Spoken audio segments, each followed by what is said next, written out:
effective, and What, they were good. what was your opinion of the local population, both the friendly population and the enemy? Very complex. You definitely knew the mood.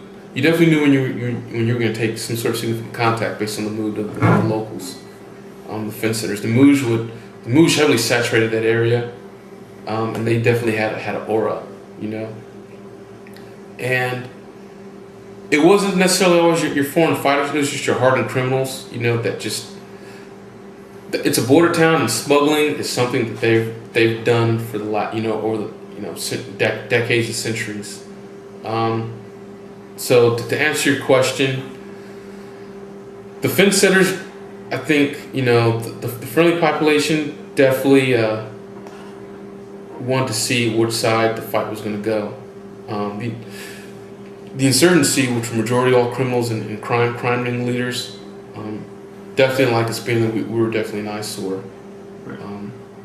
because we put a dampening on their ability to smuggle. And that city in itself thrived on a lot of its monetary assets, you know, lots, you know, monetary funding, whatever you want to call it. It's staple, smuggling.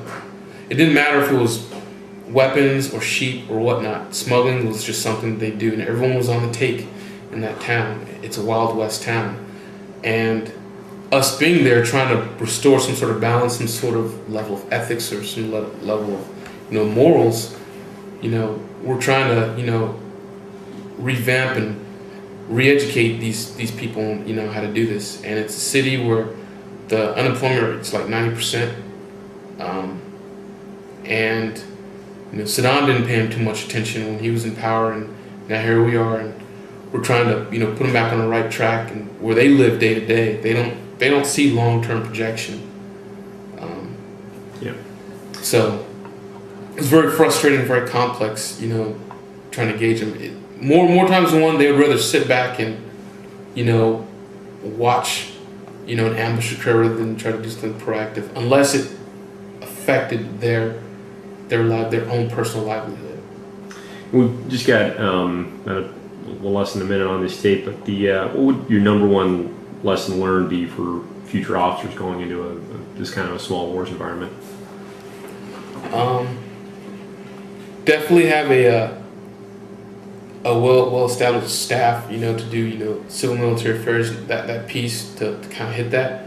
But strategic ops, what I mean by that, now it's a big word, but I mean is don't go out there to patrol, just patrol. Don't go out there to, you know, there's no such thing as present patrol. When you go out there and have a specific mission, you know, if you're going out there to do counter ID,